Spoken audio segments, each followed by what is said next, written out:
Tunjukkan Mami pula. Tunjukkan Mami. Jomlah. Apa ni? Tak nak pergi pula. Tiba-tiba pula tak nak pergi.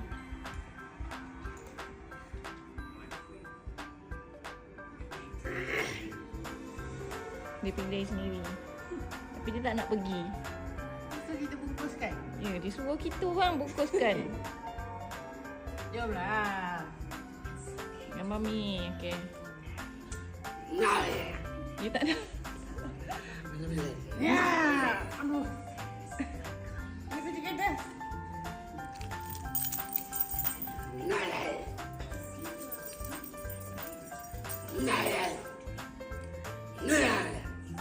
Siapa nak bungkuskan? Kau bungkuslah sendiri. Tengok.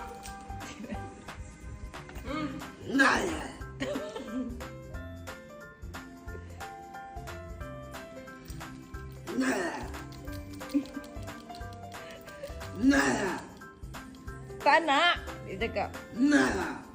Dengar tu. Siapa nak bungkuskan kau punya mi goreng? Ha?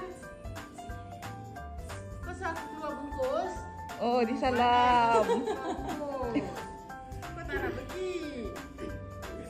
Oh, dia halau. Kalau dia macam tu. Malas lah. Ayat. Apalah perangai pagi-pagi ni. Cuba air pula. Air try garang sikit. Go. Go Go.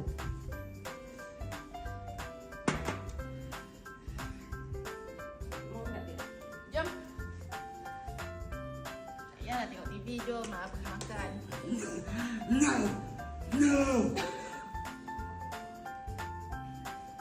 Jomlah, jom. Pergi bungkus. Aduh.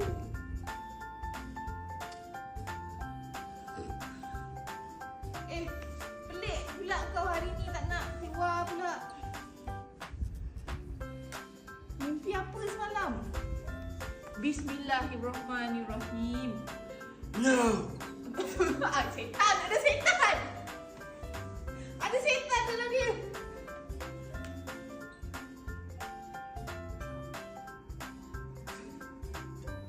Jom layan. Jom.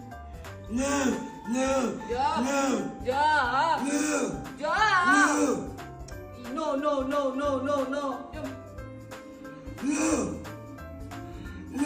Oh, berat. Tak mau.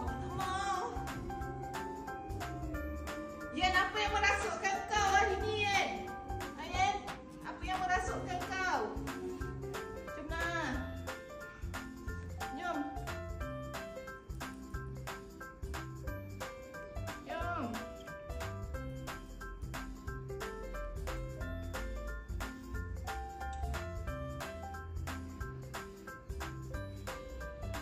Pelik ah. Hari ni dia tak nak keluar langsung. Dia nak duduk rumah. Kita yang bungkuskan makan tu dia. Jom.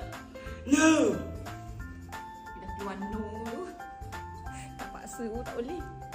No.